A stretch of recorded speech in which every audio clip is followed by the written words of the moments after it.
Bueno, pues continuando con el programa y antes de comenzar con la ponencia, quiero hablarles un poco acerca de nuestro conferencista, Eduardo Vázquez Herrera. Eduardo cuenta con 25 años de experiencia en los sectores público, social y privado, con 18 años trabajando en el sector del agua. Es especialista en políticas públicas y regulación del agua, relaciones institucionales, comunicación estratégica y responsabilidad social corporativa. Fue director de legislación en la Consejería Jurídica del Ejecutivo Federal, director ejecutivo del Consejo Consultivo del Agua, director de Relaciones Institucionales del Grupo ICA y consultor en CIMAT Consultores. En la actualidad, es director ejecutivo de Agua Capital, Fondo de Agua de la Ciudad de México, consultor en estrategias de gestión de agua y prevención de riesgo hídrico para empresas, así como proyectos de impacto social y ambiental. Es consejero e integrante de la Comisión Ejecutiva del Consejo Consultivo del Agua, del Consejo del Centro Mexicano de Derechos Ambiental y miembro del Consejo Consultivo de Aguatec, México. Es licenciado en Derecho por la Universidad Iberoamericana, cuenta con un diplomado en Gerencia Pública por el CIDE y la Universidad de Colorado. Tiene un diplomado en Responsabilidad Social Empresarial por el Tecnológico Monterrey y maestría en Sistemas Políticos por la Escuela de Economía y Ciencias Políticas de Londres. Bueno, pues no me queda más que decirle, Eduardo, que bienvenido y agradezco mucho su participación y el tiempo que nos da para este webinar, para un tema que es muy importante para todos como parte de una sociedad y como industria, que es el agua. Al contrario, Hugo, muchas gracias por la atenta introducción. Nada más quería confirmar si me escuchan bien. Entiendo que sí. Sí, te estamos escuchando bien. Gracias. Y anticipadamente un agradecimiento amplio al Consejo Mexicano de la Carne, a su directora general, al presidente, a todo el equipo operativo y a sus socios.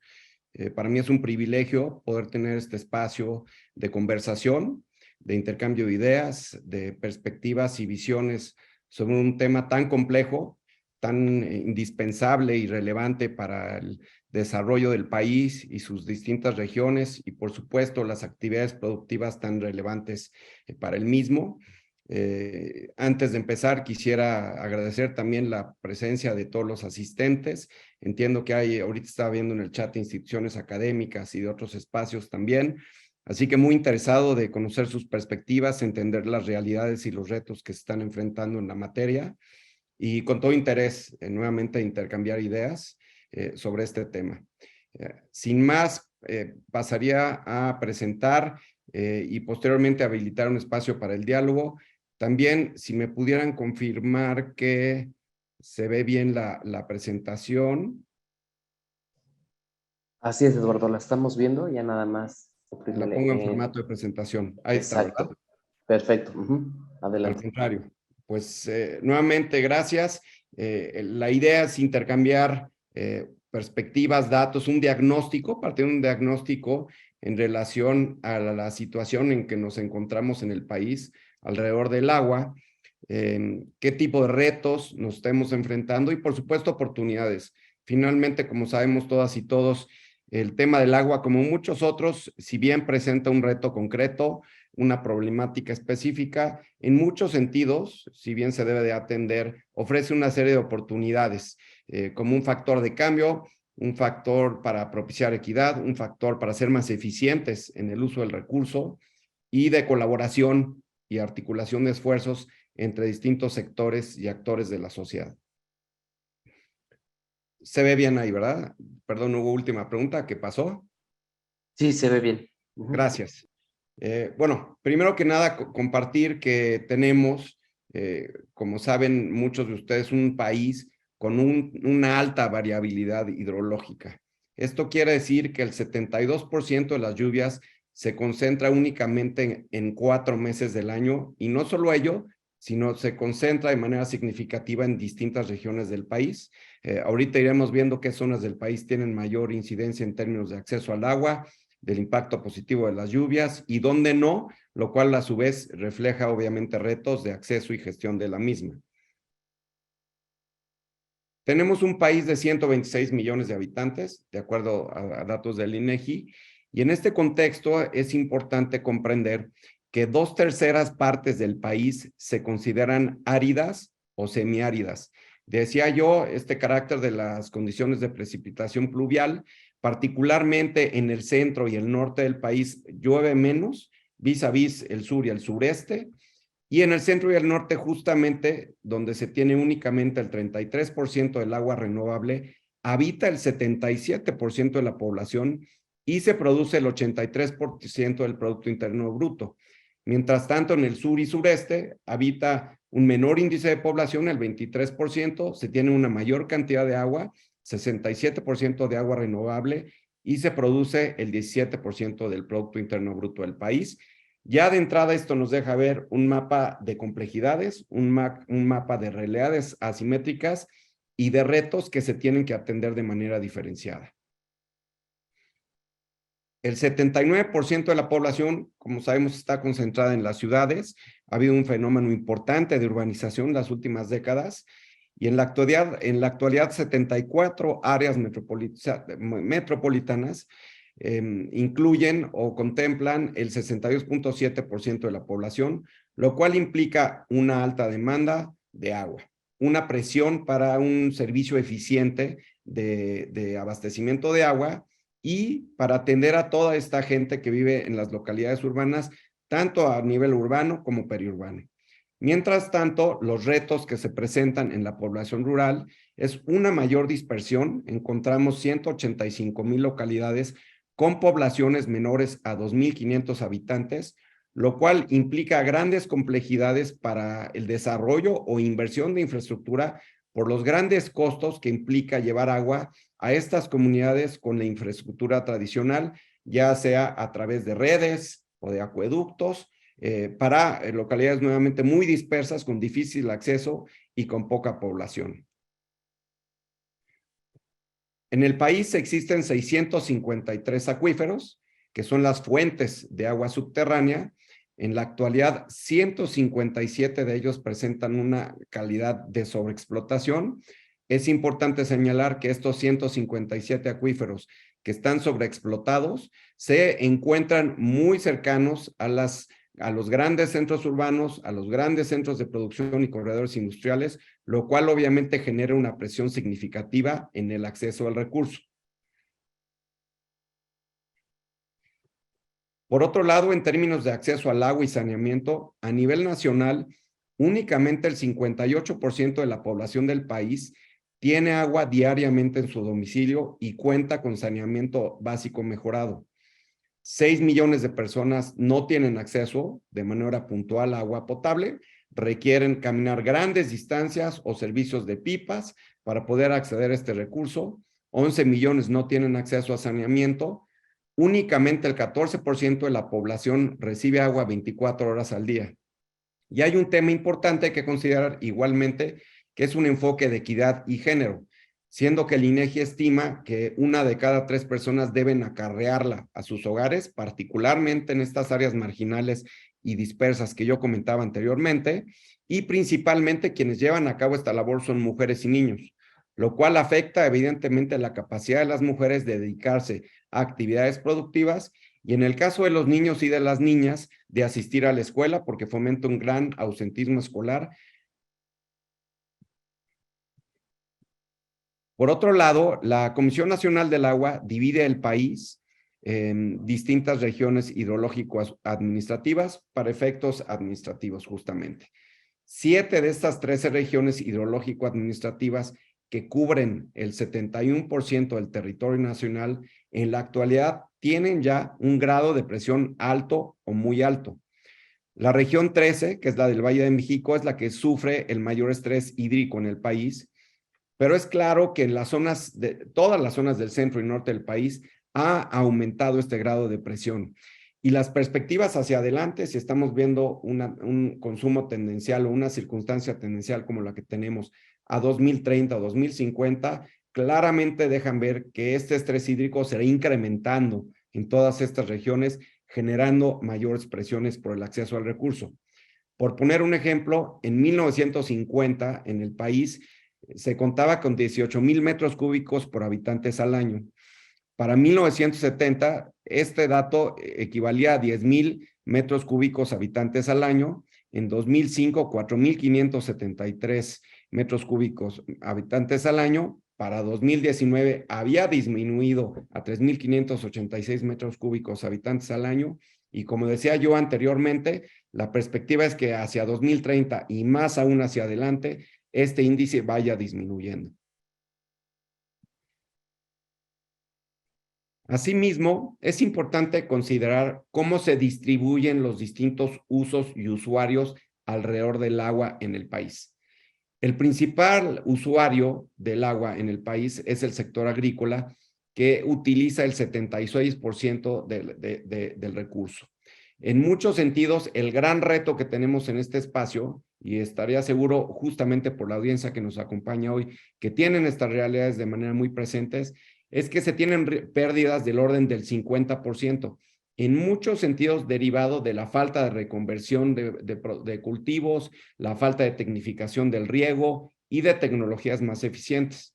En el caso de las ciudades, se usa el 15% del agua, donde el principal reto son las fugas de agua. Aproximadamente se tiene un promedio a nivel nacional de 40% de agua que se pierde en fugas. Esto obviamente varía de ciudad en ciudad, pero es una media que refleja una realidad constante.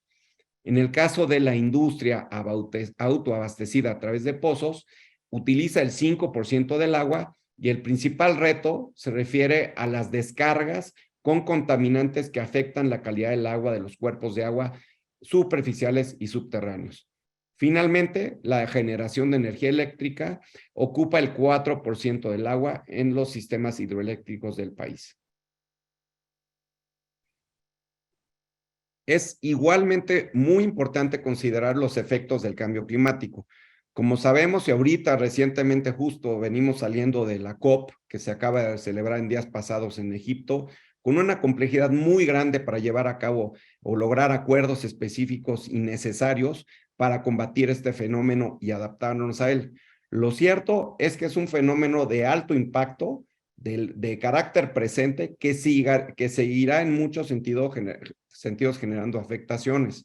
Es importante también considerar que los principales efectos del cambio climático siempre se reflejan en el agua, ya sea a través de sequías o a través de inundaciones que han ido incrementando su intensidad y sus efectos. En el caso de México, 106 municipios tienen una alta vulnerabilidad a la sequía. Estoy seguro que muchos de nuestros compañeros y compañeras que nos acompañan hoy, que se encuentran en el centro y norte del país, han sufrido estos efectos, no solo en este año, sino en años recientes. Y los escenarios de sequía, como justamente derivado de ello, reflejan una tendencia muy clara que se está convirtiendo en una constante incremental. Todo ello afecta, obviamente, entre otros aspectos, la capacidad de producción, pone en riesgo la seguridad alimentaria, hay una menor recarga de los acuíferos, se pierden ecosistemas y se genera disrupción en las cadenas productivas. En el caso de inundaciones, 24% de los municipios del país registran una vulnerabilidad climática alta y muy alta. Como sabemos, los ciclones tropicales y los huracanes son comunes, particularmente en el sur del país, en el centro y en la península de Baja California, con efectos importantes, con daños materiales y afectaciones a la infraestructura pública, privada y el patrimonio de las personas, que cada año se va incrementando igualmente. Asimismo, es relevante considerar las pérdidas de las coberturas naturales, la deforestación. ¿Por qué son importantes los ecosistemas? Principalmente porque son las fuentes de agua primordiales para todos los usuarios sin distinción. Tanto las aguas superficiales como las aguas subterráneas dependen en muchos sentidos de la salud apropiada de los ecosistemas y de las áreas naturales. La agricultura tradicional, la ganadería extensiva, han generado una problemática constante en términos de tala ilegal, en términos de incendios forestales, en términos de afectación de la salud de los suelos a través de la erosión, y en la medida que la cobertura forestal tiene pérdidas y afectaciones, en la medida que los ecosistemas pueden dotar menos agua a mediano y largo plazo para los distintos usuarios, nuevamente, sin distinción de quién se trate. Y decía yo anteriormente, todas estas afectaciones y estos riesgos entre el cambio climático, entre la deforestación, entre la falta de acceso al agua, generan problemáticas específicas a los ecosistemas, a la salud humana, a la seguridad alimentaria, a la seguridad energética, presentan riesgos productivos y alteraciones en la operación y mantenimiento de la infraestructura.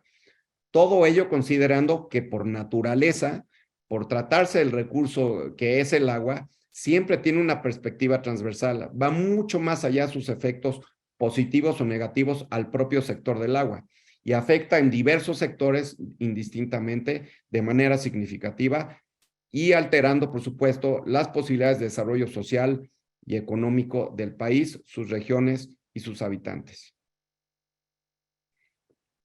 Uno de los grandes retos que se ha presentado también en el sector recientemente, de 10 años para acá, es la falta de recursos financieros, la limitación de los presupuestos. Por ponerles un dato específico, en 2012, el presupuesto de egresos de la Federación que se aprobó estaba en el orden de 50,000 millones de pesos. Para el cierre de 2021 era de 20,000 millones de pesos.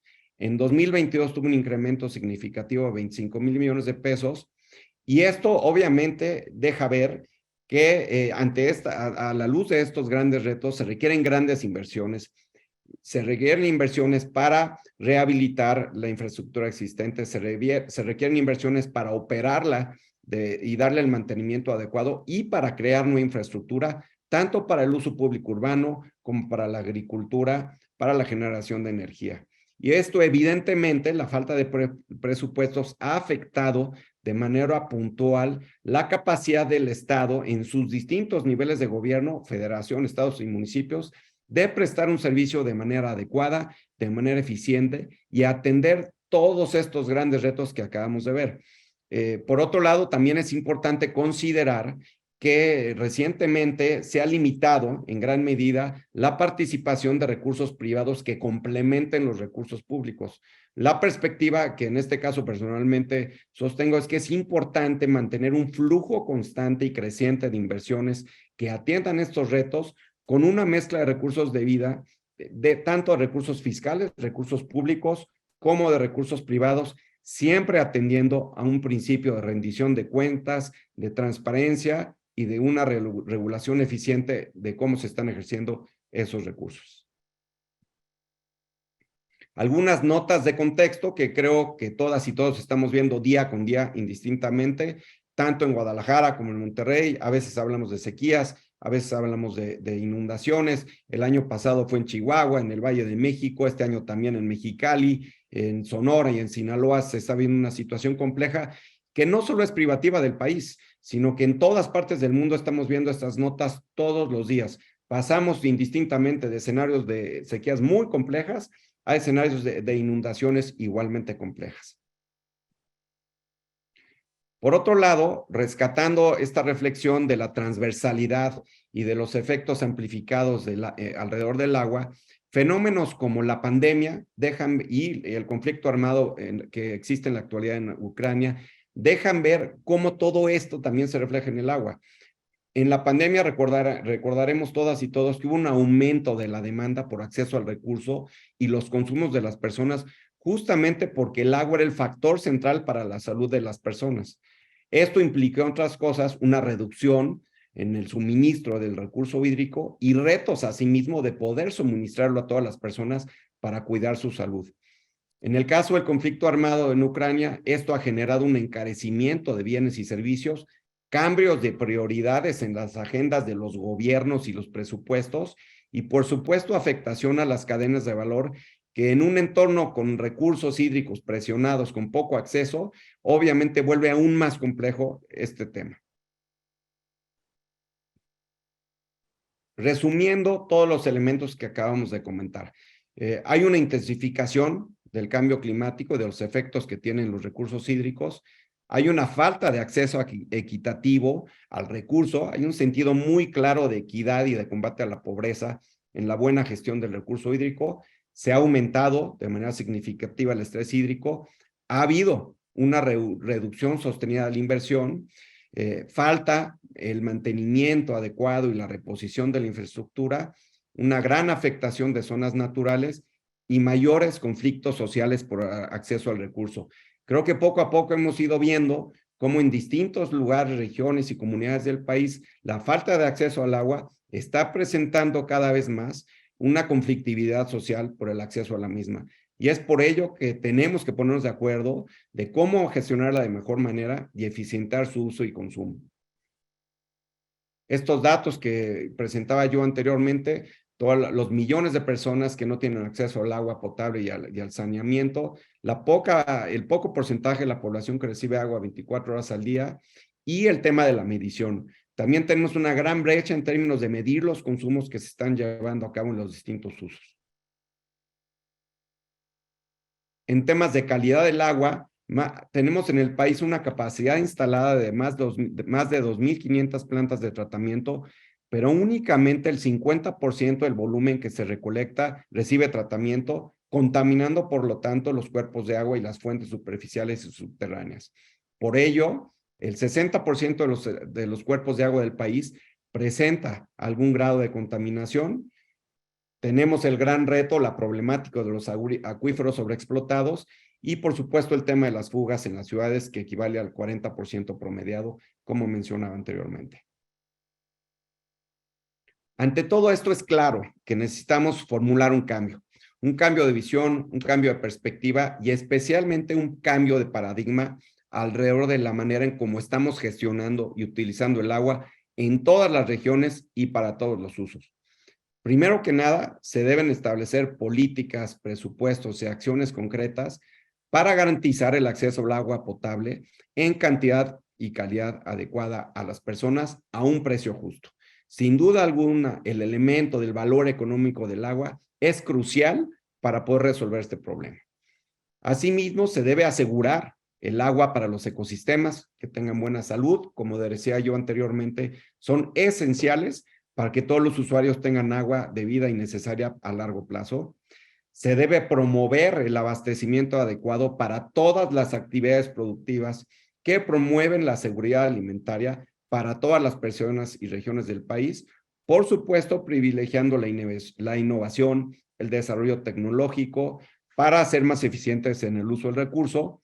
Y tenemos que tener un enfoque de resiliencia ante los efectos del cambio climático que nos permita prevenir y no reaccionar todo el tiempo, como sea hasta ahora, a las sequías, a las inundaciones y todos los efectos y problemáticas y daños que se generan año con año de manera creciente. Ahora bien, pensando en todo este diagnóstico que acabamos de comentar, ¿qué tipo de escenario estamos enfrentando para el sector productivo en este caso en particular? Primero que nada, se me hace esencial comprender que el problema del agua no es coyuntural, no es de este momento, ni tampoco es del futuro. Es un problema grave del presente que llegó para quedarse y que necesitamos atender. De otra manera, vamos a estar viviendo de manera mucho más simplificada y compleja toda esta serie de problemas que acabamos de revisar. Esto evidentemente genera o presenta riesgos permanentes y crecientes para la operación, para las actividades productivas. Riesgos en materia reputacional, política, social y regulatoria, que sin duda alguna equivalen a un riesgo negocio. Asimismo, como decía yo, tenemos que prepararnos para enfrentar escenarios de incertidumbre climática. No se sabe bien año con año cómo va a venir el impacto del cambio climático. Yo les aseguro a los amigos de Monterrey que nos están acompañando aquí en la sesión, que hace un año probablemente no se imaginaban el nivel de crisis de sequía que iban a vivir y toda la problemática que se generó en la región alrededor de ello. Y por tanto es importante considerar que ninguna localidad está libre del problema. El peor error que podemos cometer es pensar que a nosotros no nos va a pasar indistintamente de donde nos encontremos. Decía yo que justamente la falta de acceso presenta mayor conflictividad social por acceso al recurso para todos los usuarios y esto evidentemente ha generado y generará una mayor supervisión y vigilancia por parte de autoridades y grupos sociales hacia los usuarios del sector productivo, que a su vez se reflejan en políticas y regulación restrictivas de manera potencial. ante el escenario que estamos comentando, ¿qué es lo que podemos hacer para proteger y hacer más eficientes las operaciones? Primero que nada, se debe adoptar un enfoque proactivo, entendiendo con base en este diagnóstico todas las consideraciones que tiene y las distintas complejidades que está abordando. Las organizaciones del sector que ocupen tienen que tener una lectura muy clara en términos de un diagnóstico de cómo está la situación hídrica en su espacio operativo. Para ello, obviamente, se tienen que llevar a cabo diagnósticos actualizados que establezcan estas líneas bases y que dejen ver líneas de trabajo o acciones específicas orientadas a promover una mayor eficiencia en el uso del agua, tanto en la operación como en el impacto que tienen estas operaciones alrededor de ellas en las comunidades, en los ecosistemas y con la sociedad en general.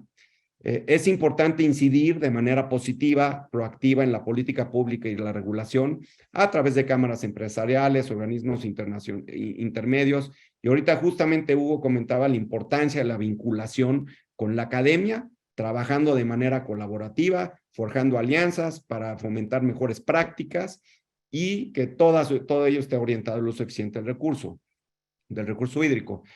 Es importante, asimismo, capacitar y sensibilizar al capital humano de todas las organizaciones sobre el estado que se encuentra, el riesgo hídrico y qué puede hacer cada uno de nosotros para atenderlo, tanto en el espacio laboral como en las familias y en nuestros hogares. Es importante, asimismo, ser muy estrictos en el cumplimiento normativo para aquellos que tienen, por ejemplo, concesiones que ha asignado la Comisión Nacional del Agua, ser muy puntuales en el cumplimiento de la norma porque cualquier falta en estos momentos está dando pie a revisiones exhaustivas que en el peor de los casos pueden dar pie a revocación de estas concesiones. Se deben mapear y vincular de manera eficiente las organizaciones con sus grupos de interés, los que ocupen, los que estén alrededor de sus operaciones, para generar relaciones colaborativas y de confianza. Igualmente, alinear sus objetivos y sus estrategias a las metas globales, a los objetivos de desarrollo sostenible, en el caso del agua, el número 6, que si bien impacta en muchos otros más de los ODS, el año que entra, por ejemplo, va a haber una conferencia de la ONU en Nueva York en el mes de marzo, donde todos los actores del ámbito global del agua nos vamos a reunir a discutir justamente la circunstancia en que nos estamos encontrando y cuál es la ruta a seguir. De ahí seguramente saldrán conclusiones específicas y planteamientos que habrá que adoptar en los distintos espacios y regiones del mundo, por supuesto en el caso de México. Decía yo la relevancia y lo significativo que es de contar con diagnósticos actualizados en términos de la eficiencia en el uso del agua para sus operaciones y la situación en que se encuentra en las comunidades y grupos sociales y ecosistemas alrededor de ellas. Esto genera a su vez mapas de riesgo hídrico y con base en ello construir estrategias corporativas de gestión de agua orientadas a la eficiencia, a la economía circular, pensando en tratamiento y reuso, y también considerando estrategias de impacto sociohídrico y comunitario para las comunidades que están alrededor de las operaciones. Y un pequeño comercial, recientemente tuve la oportunidad de colaborar justamente con la UNAM, con la Red de Agua de la UNAM y el Centro UNESCO de Seguridad Hídrica en una publicación que acabamos de publicar hace mes y medio, donde planteamos un diagnóstico de la situación del agua en el país, en sus distintas dimensiones, y formulamos una serie de propuestas que están apalancadas en 5 orientaciones estratégicas que tiene que ver con aumentar la disponibilidad y eficientar los distintos usos, robustecer el sistema financiero del agua, fortalecer la gestión integrada del recurso, fortalecer la gobernanza del agua y construir capacidades e impulsar la innovación. Todas estas orientaciones estratégicas tienen una serie de acciones y planteamientos concretos y específicos que en este caso no los relacioné justamente por respeto a la agenda y los tiempos, pero por eso les quería poner en pantalla el documento. Ahí viene relacionado todo el planteamiento y cómo es que pudiéramos abordar de mejor manera estas orientaciones. Y finalmente una pequeña reflexión, dado el caso, aún con el diagnóstico, la complejidad, los retos que estamos viviendo en esta agenda que debemos de resolver y atender sin duda alguna desde ahora, creo que es importante pensar y visualizar a la agenda del agua como un factor habilitador, un área de oportunidad, de colaboración y no de conflicto, que permita generar un mejor presente y futuro para todos y todos, para todas y todos. Así que sin más, muchas gracias y muy atento a sus preguntas.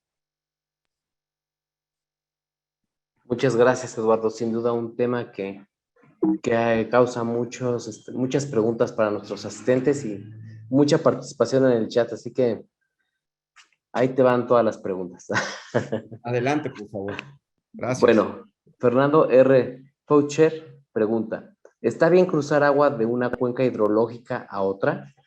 De ser así, el PIB estaría siempre en el centro del país. Sí, a ver, es una gran pregunta y se refiere a los trasvases.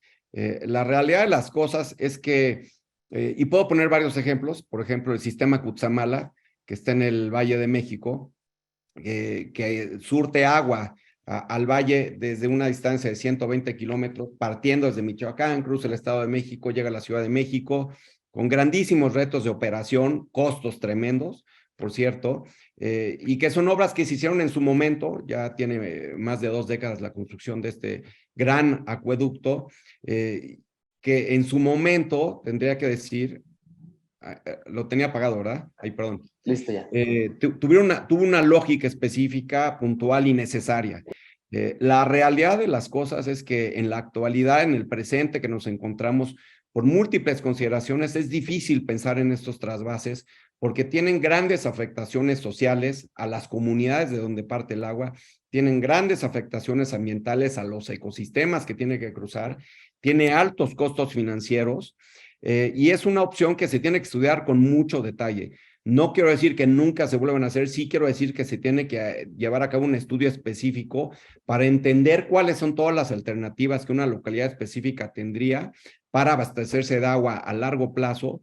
Entre ellas pudiera ser esta, pero sí requiere un análisis puntual por todos los elementos que acabo de mencionar. Hay un factor social, hay un factor político, económico, ambiental, que genera grandes costos y riesgos. Entonces, no es una solución lineal. Me parece que ahorita, en general, lo que es más oportuno es buscar un catálogo, un portafolio de soluciones que cumplan el objetivo de abastecer agua para todos los usuarios, tanto por métodos tradicionales, como pudiera ser el que se comenta, pero también por métodos alternativos.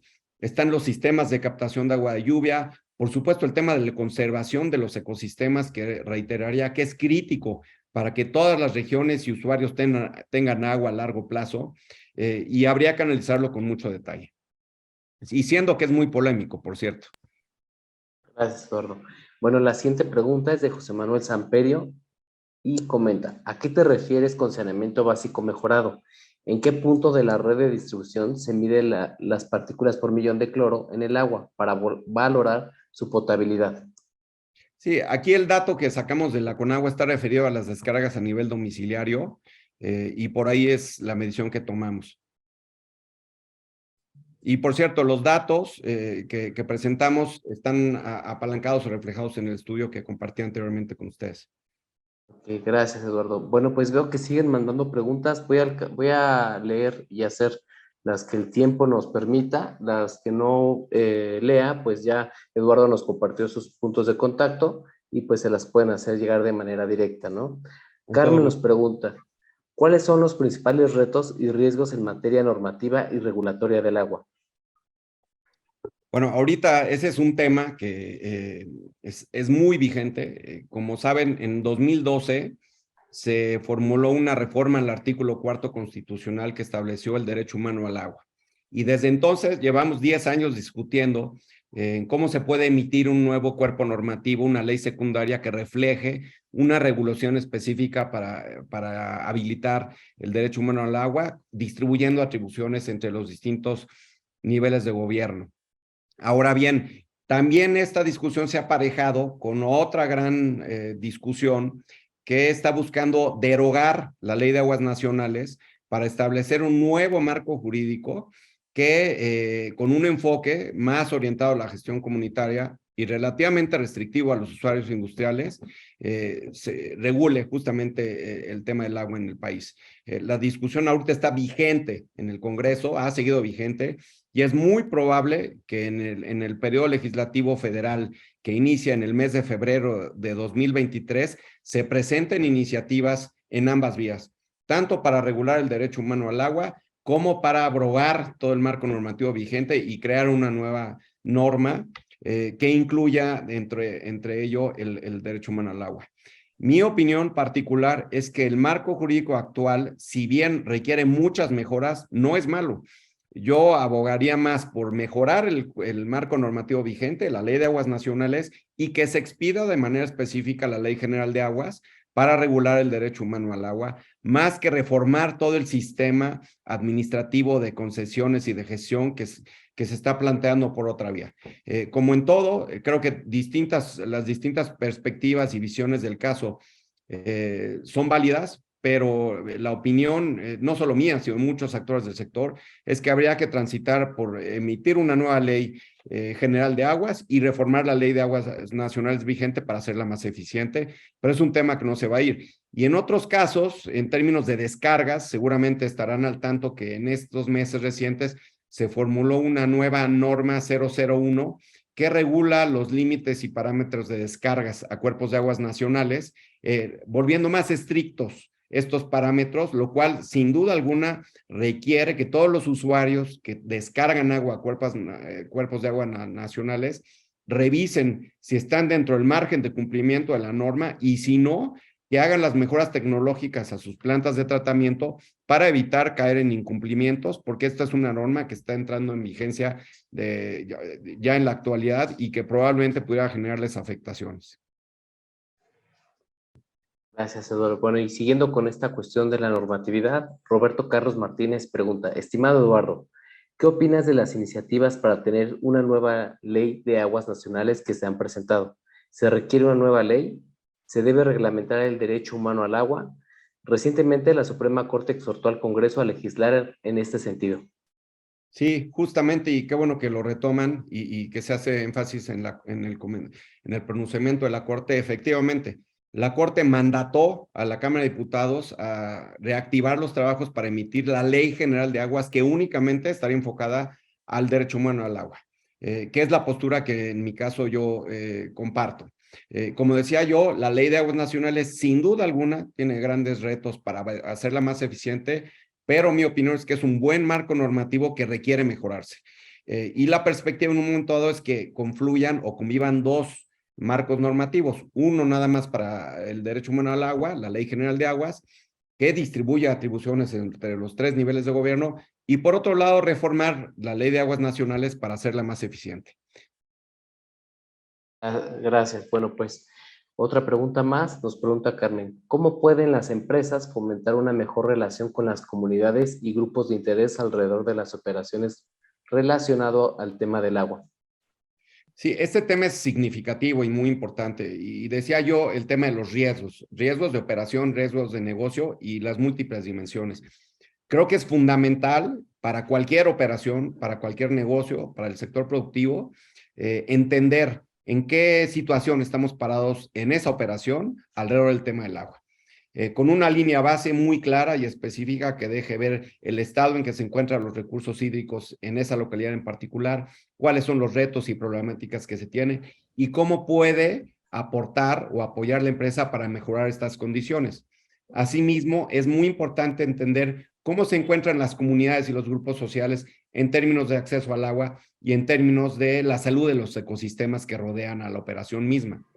Y con base en ello, establecer y diseñar estrategias y programas puntuales colaborativos con las comunidades para facilitarles un mejor y mayor acceso al agua, para cuidar los ecosistemas y las fuentes de agua que rodean a la operación y con ello generar un entorno habilitador que permita operar justamente de manera funcional, eficiente y sin tener distintas presiones, porque esto es una constante que, como decía yo, se va a seguir presentando en el tiempo y me parece que es indispensable que cada organización adopte una estrategia en este sentido, complementada, por cierto, con una estrategia corporativa u operativa de uso eficiente del agua que mejore los procesos en los consumos de este recurso.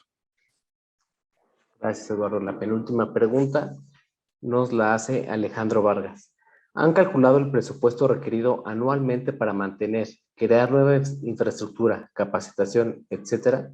Considero que el tema recurso hídrico debe considerarse como un tema que amenaza la seguridad nacional y otros más incluidos en los Objetivos de Desarrollo Sostenible 2030.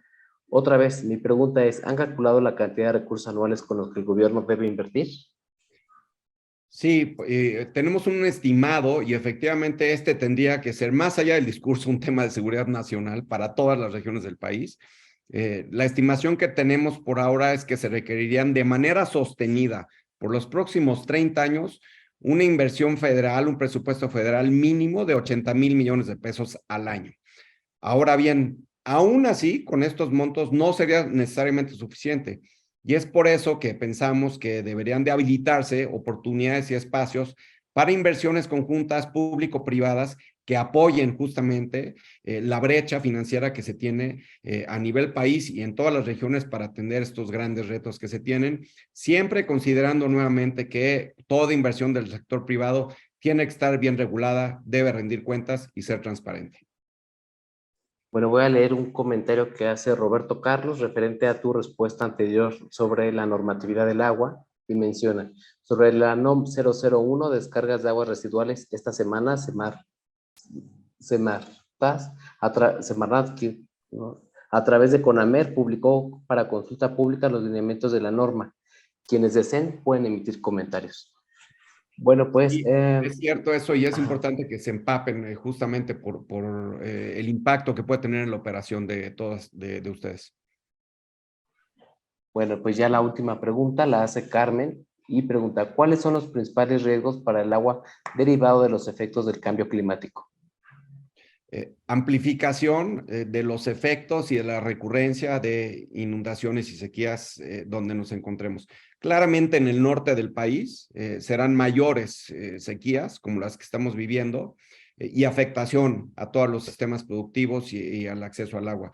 En el caso del sur y sureste del país, típicamente lo que se vive allá son más inundaciones, aunque debo reconocer que los mismos efectos del cambio climático ya están generando asimetrías. Cada vez los huracanes se están presentando en zonas donde anteriormente no se presentaban y que, por cierto, la población y la infraestructura está menos preparada y con mayor intensidad. Entonces, ahí es donde apelaba yo a un sentido de enfoque preventivo, de prevención al riesgo climático, que cuide y blinde la operación por los impactos de estos fenómenos naturales que desafortunadamente seguirán presentándose de manera creciente. Gracias, Eduardo. Pues hemos llegado al final de la presentación. A nombre de nuestro presidente Ernesto Hermosillo y Macarena Hernández, directora general del Comecarne, les agradecemos y pues les comparto que la presentación va a estar disponible en el sitio web del Comecarne y la grabación de este webinar estará disponible en nuestro canal de YouTube, igual del Consejo. Agradezco al equipo de Mirasco, Becarem y Eduardo por esta excelente presentación. Sin duda es un tema que, como dije al principio, debe de ocuparnos a todos y es un tema muy sensible como sociedad. Pues muchas gracias a todos por su asistencia, el tiempo de compartir con nosotros sus dudas, sus preguntas y pues esperemos vernos pronto, Eduardo, próximamente en otra actividad del Consejo. Al contrario, gracias a ustedes con todo interés y gracias por la oportunidad de compartir un diálogo y unas ideas con ustedes sobre este tema tan relevante para todos. Muchas gracias. Que tengan un excelente día.